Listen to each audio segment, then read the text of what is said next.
Thursday, Bob sat at the table and looked at his bottle of Miller Lite. He had only bought a six-pack because if things went wrong in the next few minutes, he didn't want to have enough beer to get drunk. He heard her music stop upstairs, so he knew she was about done getting ready. Normally he worked late on Thursdays because it was his wife's girls' night out with her friends. His parents would watch their daughter, Casey, while his wife went out for a few drinks with her female coworkers. Bob would finish up the week's paperwork so he could leave early on Friday and have more time with his family. It was actually a great arrangement. He got some control over his busy schedule, his parents got time to spoil their 5-year-old grandchild, and his wife got personal time to relax and commiserate with friends. At least that was what he had thought. As he heard her moving around upstairs in the bathroom, he thought back to the lunch he had with Vicky last Tuesday. I've got to get out of the shop more, he thought, or at least see if they would deliver these sandwiches because they are amazing. He had taken a seat so he could watch the door and soon saw a familiar figure step into the restaurant. He noticed her looking around, so he stood up a bit and waved his arm. She saw him and started walking in his direction. At 31 years old, Vicky was the oldest of the friends his wife went out with. She was also his favorite and the only one who was married. She had a way about her that put everyone at ease without being the doormat of the group. He had to admit she was pretty good-looking too, with her dark wavy hair and fair complexion. No jugs to speak of at all, but she had a really beautiful face and legs that went all the way up. Her husband Ron thought she hung the moon, and the feeling was reciprocated. She still got her share of male attention as she pulled up a chair and sat down across from him. "Thank you for meeting me, Bob. I know how busy you are at work, and taking this time out can't have been easy," she said as she looked intently at his face. "Ah, no problem, Vicky," Bob said. "Although I have to tell you I feel a little uncomfortable meeting you here without Sharon. I don't make it a point to have lunch with pretty ladies that I'm not hitched to, but you said it was about Sharon, so I'm all ears. I'm guessing you want to surprise her for her birthday next month?" He was not expecting the sad look on her face when he mentioned having lunch with her. He was also surprised to see her face fall more when he mentioned Sharon's birthday. "What's up?" Bob asked. "I know you and Sharon love each other, and I've seen you together enough to know that what you guys have is special," Vicky said. "So, it is only because of this that I am coming to you. This may end up ruining my friendship with her, but if you can save your marriage, I'm okay with it. There's no easy way to say this, but Sharon has been seeing someone for the past 3 months. Bob was shocked. This must be a joke, a bad joke, and he told Vicky as much. "I'm so sorry, Bob, but it is not a joke. About 2 months ago, after you picked up that project you were working on, Sharon was in a funk at work. She was grumpy, and when we went out, she was even quieter than usual. After a few martinis, we were able to pull out of her that she was missing you and feeling abandoned. She also started talking about how she felt you two were just a middle-aged married couple who were letting life pass you by." At this point, the waiter stopped by to take Vicky's order. She ordered a Cobb salad along with an iced tea with lemon. Bob was still reeling from the idea that his wife would be sneaking around. Over the 8 years they had been together, he would have bet his life that Sharon would have told him if she was unhappy. He thought they had always been honest about their feelings, even when they knew the other would disagree. He looked at Vicky and asked the question he needed to know the answer to immediately. As she was with him, he whispered. "No, at least not that I know of, and I think I would be able to tell," Vicky replied.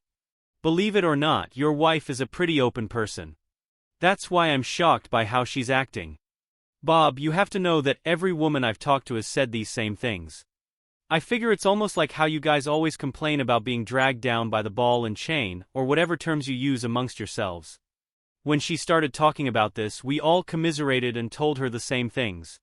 "She's a hell of a catch, you should pay more attention to her, yada yada. Unfortunately that night my sister was there." "What does your sister have to do with anything?" Bob asked, fighting down some anger. "Frankly, my sister is a 304, Vicky replied. The waiter who brought her tea raised an eyebrow as he overheard her comment. Vicky took a sip and then continued. "My parents were serial cheaters. I have no idea who cheated first, but they were always looking to get revenge on the other. When I was 17, I asked them why they bothered staying together and they looked at me like I was from another planet. They told me they loved each other and that was all that mattered. This affected my sister and me differently. I felt like cheating was the best way to ruin a happy relationship, and my sister felt that cheating was fine as long as you loved each other. I love my sister, but she is such an idiot about things. Anyway, back to the story. My sister, Jerry, made the comment that if she wasn't getting romance at home, maybe she should try finding it somewhere else. I told Jerry she was wrong, but Hannah and Gail started talking about the best way to pick up a guy and how to keep it secret. I think for those two it was purely an academic conversation, especially since they weren't married at the time. Sharon said she would never go behind your back, but I think my dumbass sister planted a seed in your wife's head. Why do you think that? Bob asked. Now that he wasn't sure if Sharon had slept around, he was beginning to process more information. None of this was fun to hear, but he had always believed that knowledge was power. Because the next week, Luke Jonas and his crew showed up at the Red Horse Saloon where we were drinking. Sharon says she didn't invite him, but she did mention to him that we were going to try line dancing that night. It was actually kind of fun having more people try something new, and it would have been great except for Luke. Now he had a name, knowledge is power. Tell me about this, Luke, Bob growled. Vicky smiled a little at the tone of Bob's voice. She continued, Luke Jonas is the company Romeo. He takes a run at every female, and any who give him the slightest interest find themselves the recipient of his charms. He doesn't care if they are married or even if they are particularly good-looking, he just likes the chase. Your wife shot him down early on, and he never pushed until that night. Now he's chasing your wife, and she's running instead of standing her ground and putting a stop to it. It is an open secret that if Luke gets any more charges of harassment brought against him, he's fired. She could end his advances, but she isn't. In fact, they have been regular seatmates at the cafeteria for the last couple of months, whispering and giggling. I have tried talking to her about this, but she just gets angry and tells me they are friends and that Luke listens to her and understands her problems. I asked her if she would act like this if you were sitting across the table, and she had the decency to blush. Then she got mad and said something to the effect that you wouldn't even notice. After that, I backed off and decided to keep an eye on her. They seemed to cool it off at work, and I thought things had run their course until 3 weeks ago. Vicky's lunch arrived at this point, and she started eating it while looking at Bob for a reaction. Bob took a long drink of his lemonade but didn't taste it at all. His chest felt empty, and his eyes didn't want to focus. He wondered how she could think that he wouldn't care about her flirting with another man. He knew he had never been overly jealous, but that was because he loved and trusted his wife. As for not noticing her, he wondered if he had been that distant with this work project. It was going to be a huge payoff, but maybe he had taken it too far. He wondered what had happened 3 weeks ago. Did he really want to know? They ate in silence for the next 5 minutes or so while he tried to process what she had told him. He was angry, no doubt. There was no reason for her to be so tight with another man, but he could almost see her logic. If he had been more attentive, maybe this whole thing wouldn't have happened. Also, other than not telling him about being so flirty, she hadn't actually lied to him. Lies of omission, sure, but so far he could overlook her behavior and work to fix this. He would talk to her and get her side of the story. As long as she was honest and agreed to stay away from Luke, they could move on. So far, he didn't see any lasting damage done unless something had happened in the last 3 weeks. So tell me about 3 weeks ago. How bad is it? He asked, getting back on solid metal ground. He had his feet under him and could work with this. Vicky looked at him with sympathy. This is where it gets rough, Bob. 3 weeks ago, we all ended up at the Red Horse Saloon again for line dancing. Luke and his boys showed up and we were all dancing together and having a good time. Sharon had been drinking a little more than she usually does. Luke had been buying her drinks all night and was getting quite tipsy. I went to the bathroom with her and she was more out of it than I realized. When she came out of the bathroom stall, she had her panties in her hand and put them in her purse. I asked her what that was about and she said she wanted to feel free. Well, she was almost drunk, so I chalked it up to the alcohol and helped her back to our table. I started rounding up Hannah and Gail to take Sharon back to my house so she wouldn't come home too drunk when I noticed that Sharon and Luke were bumping and grinding on the dance floor. The line dancing was done and it was just a jukebox for the rest of the night.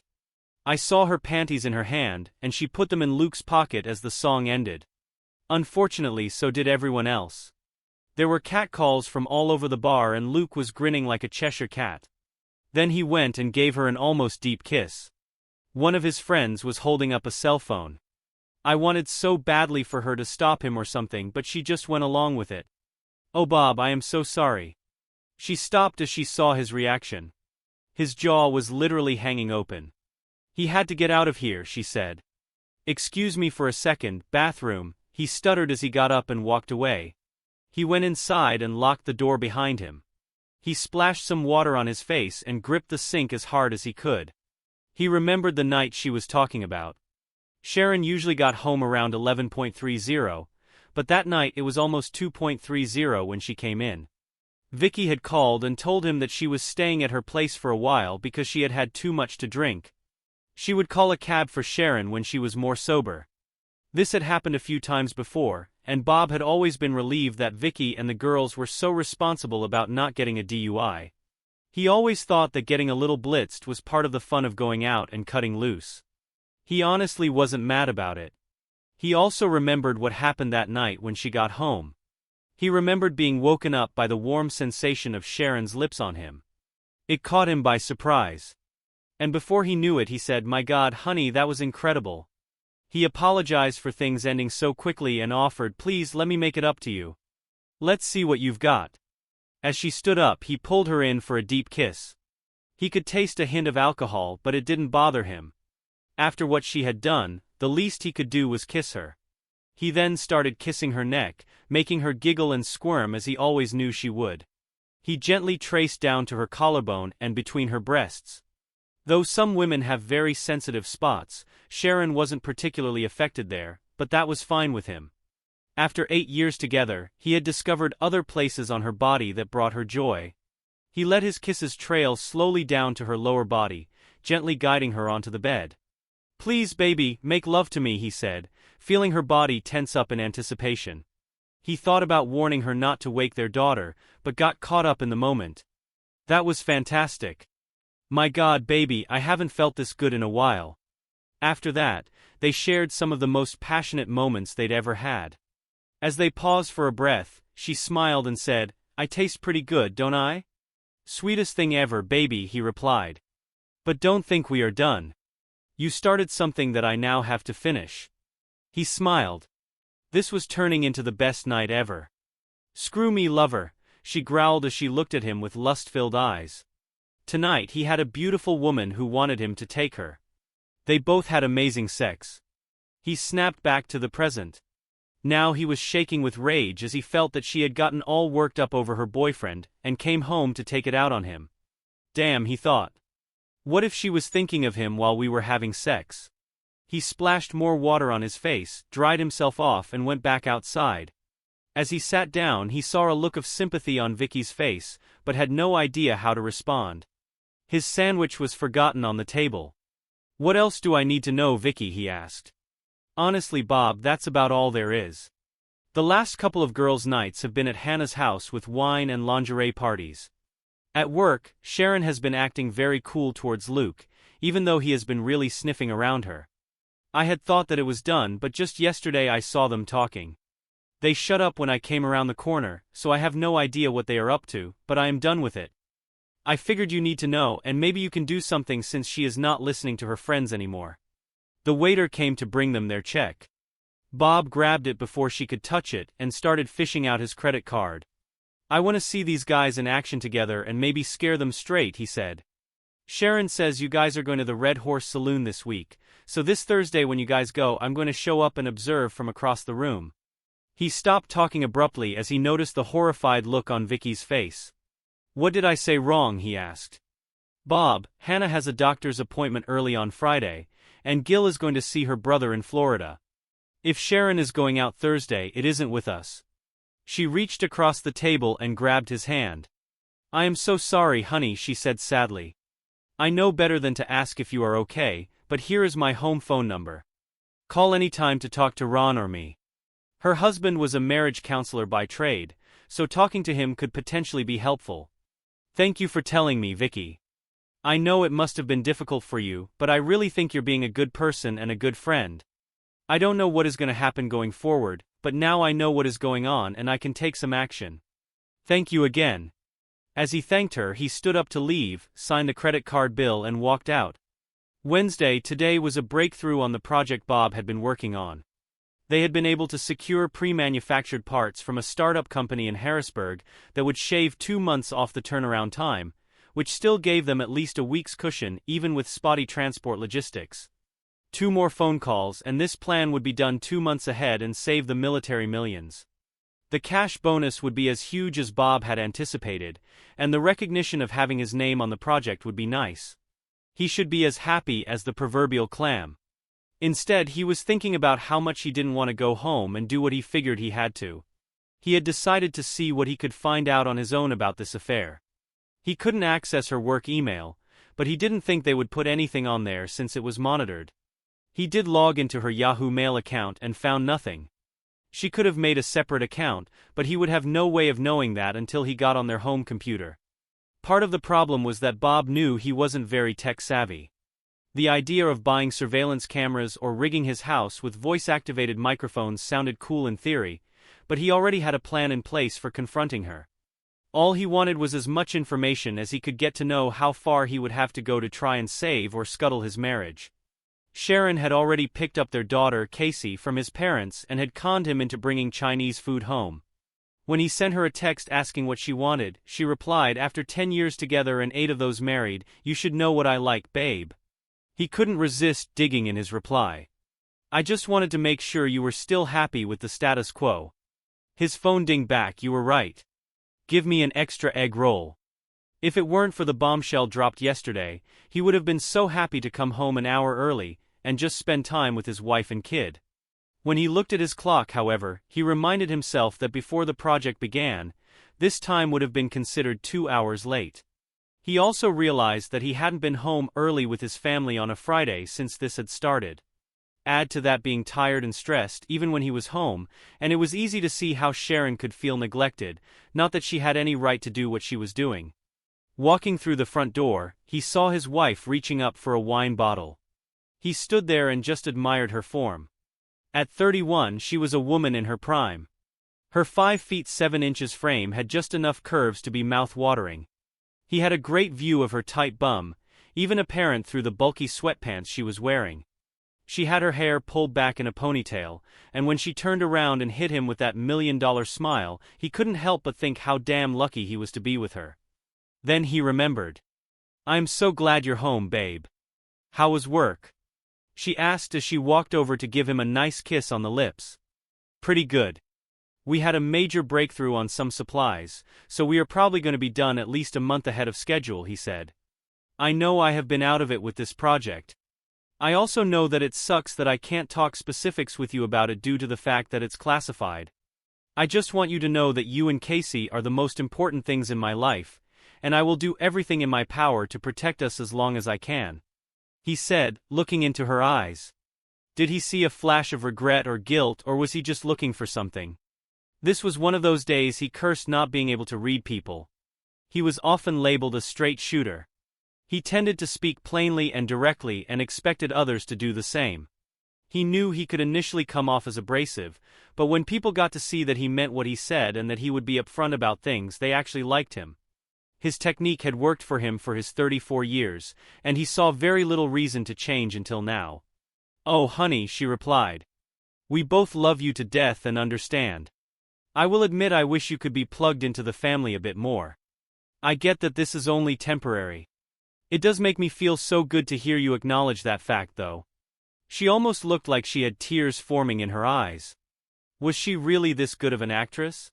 "So can you tell me what getting the project done early means for you?" she asked as she started pulling the food containers from the bag.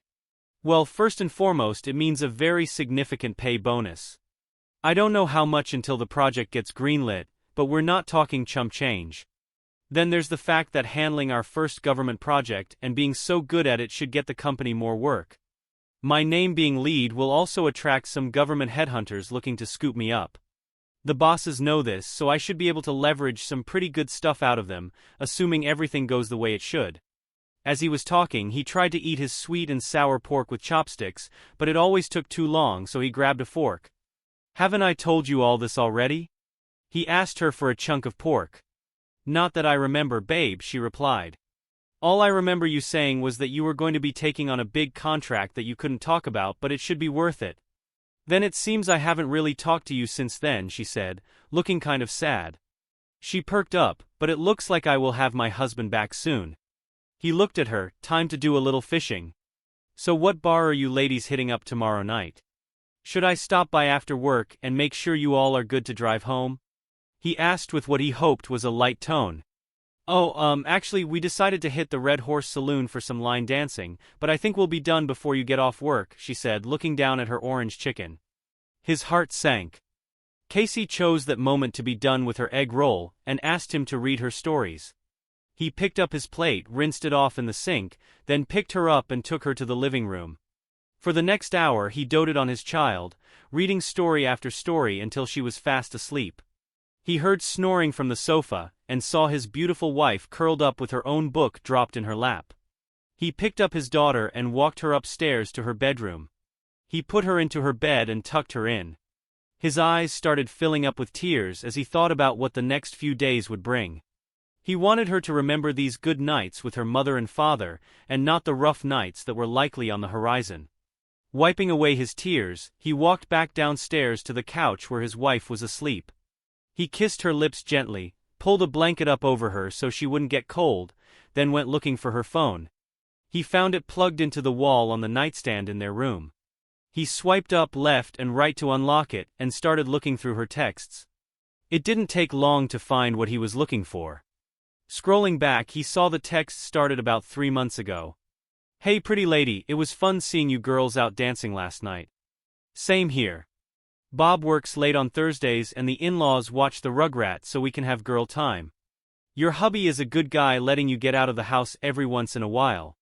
Yes, he is great. For the next few weeks, all the texts were pretty harmless. Then this exchange. Vicky read me the riot act today about our lunch breaks. I was pissed, but she has a good point. I don't want people to get the wrong idea about us. It's just harmless talking. We aren't doing anything wrong. She asked if Bob would be okay with how we were acting, and that made me think that we might be sending out the wrong vibe. Besides, I don't need to be sharing all my problems with another guy. I am going to try to talk to Bob. I understand, but if you can't get his attention, you know where to find me. I will even buy you dinner if you need it, just as friends. Bob didn't remember her trying to talk to him about anything, but that could also have been the time he found out they needed what was essentially food-grade stainless steel for the application.